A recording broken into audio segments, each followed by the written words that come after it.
한간에 윤석열 대통령이 가장 싫어하는 국민의힘 사람은 유안나라는 말이 회자되어 왔습니다. 최근 당권 장악에 거침없이 나선 윤 대통령은 내부 총질은 오직 나만 할 수 있다는 듯 이 유안나, 즉 유승민, 안철수, 나경원을 향해 거센 드자비 중입니다. 검찰과 경찰 등 권력기관에 이어 집권 여당까지 무릎 꿇리겠다는 윤석열 대통령의 오만과 독선이 상상을 초월할 정도입니다. 여론 지지가 높은 유승민 전 의원은 전당대회 룰 개정으로 출마를 원천 봉쇄했고, 안철수 의원에게 더 이상 빚진 것 없다며 언제든 주저앉힐 기세입니다. 나 전 의원에겐 사탕을 주고도 뜻대로 조정되지 않자 사표 수리가 아닌 해임으로 맞서며 나경원은 절대 안 된다라는 분명한 시그널을 보내고 있습니다. 각본부터 연출, 주연까지 모두 윤석열 대통령의 작품답습니다. 강압적이다 못해 폭력적이까지 한 당권 장악 시나리오에 어디에 대체 윤석열 대통령이 그토록 강조하는 자유민주주의가 있단 말입니까? 그저 뿌리부터 정당 민주주의를 흔드는 반역이자 퇴행일 뿐입니다.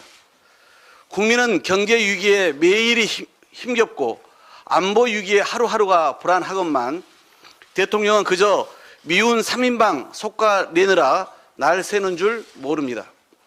온갖 중상모략, 마타도 정치를 진두지휘하며 자칭 진윤 감별사를 통해 친윤, 비윤, 멀윤, 반윤, 딱지 붙이기에 바쁩니다. 윤석열 발 집권 여당 자중질환의 가장 큰 문제는 국민 피로를 넘어 국민 삶을 방치하고 직접적인 피해를 준다는 점입니다.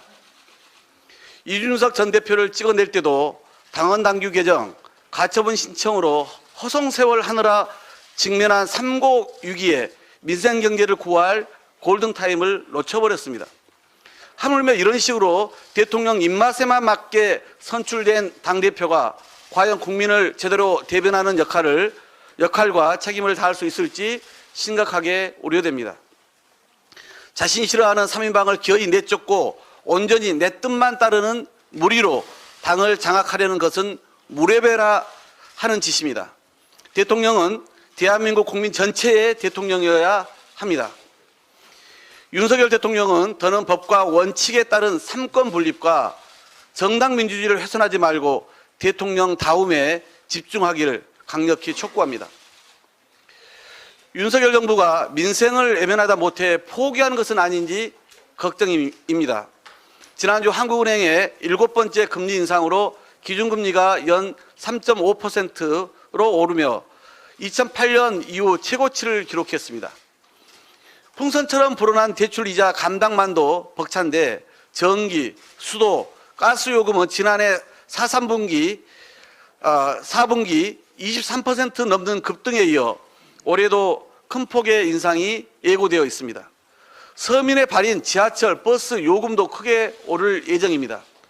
지하철은 1250원에서 1550원으로, 시내버스는 1200원에서 1500원으로, 마을버스는 900원에서 1200원으로 각각 오르며 택시 기본요금도 2023년 2월부터 3800원에서 4800원으로 1000원 인상된다고 합니다.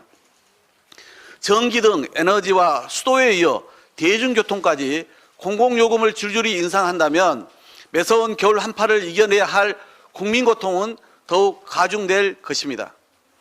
아무리 불가피하다 한들 소비자 물가 상승률이 평균 5%대를 유지하며 고공행진 중인 바로 지금이 그때인지 묻지 않을 수 없습니다. 윤석열 정부는 잘못된 행정 책임을 고스란히 국민에게 전가할 뿐입니다. 정부는 한국전력 적자폭 축소를 위한 전기료 인상의 당위성만 내세울 뿐 석유 등 화석연료 비용 인상에 따른 대책 마련엔 침묵입니다. 서울시도 중앙정부가 지방자치단체의 노약자 무임 수송 손실 예산을 지원하지 않아서 더는 버틸 수 없다는 주장만 하고 있습니다. 월급은 그대로인데 식비, 공과금, 교육비 등 안 오른 게 없건만 중앙정부와 지방정부는 적자 타령만 하느라 코로나와 불경기로 가뜩이나 줄어든 국민의 실질 소득이 바닥나는 것은 안중에도 없습니다. 윤석열 정부가 법인세 인하를 위해 애쓴 노력의 10분의 1만 쏟아부어도 공공요금 인상에 손 놓은 채 국민 고통을 방치하는 일은 없을 것입니다.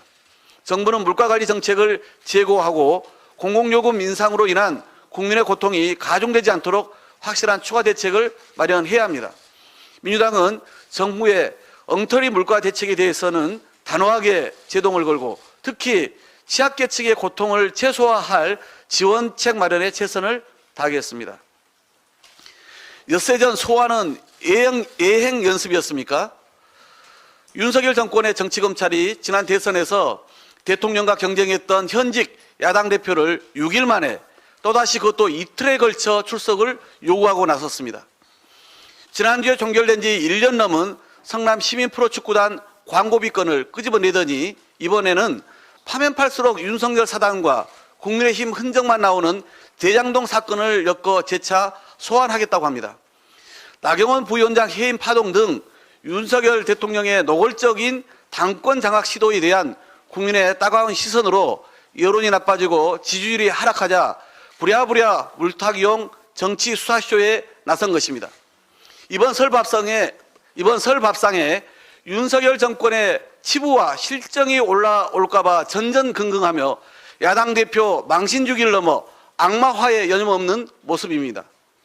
내 편은 무조건 덮고 가리면서 상대편은 없는 혐의까지 만들어내 올가면은 윤석열 검찰의 수사는 가히 조작순이라 해도 무방할 것입니다. 반면에 윤석열 검찰은 김건희 모녀가 주식 내부 정보를 받은 녹취록 등 혐의를 뒷받침하는 증거가 계속 나와도 철저히 모르쇠로 일관하고 있습니다.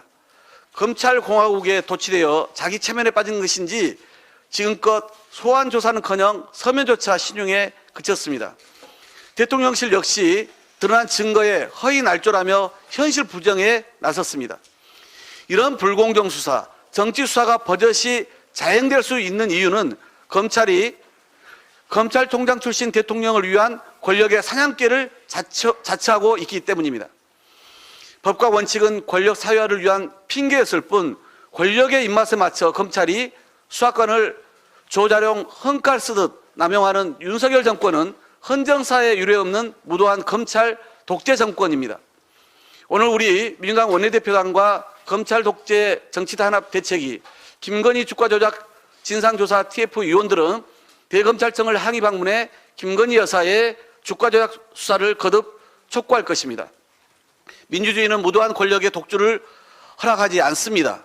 손바닥으로 하늘을 가릴 수 없듯 국민의 눈을 끝까지 속일 수는 없습니다.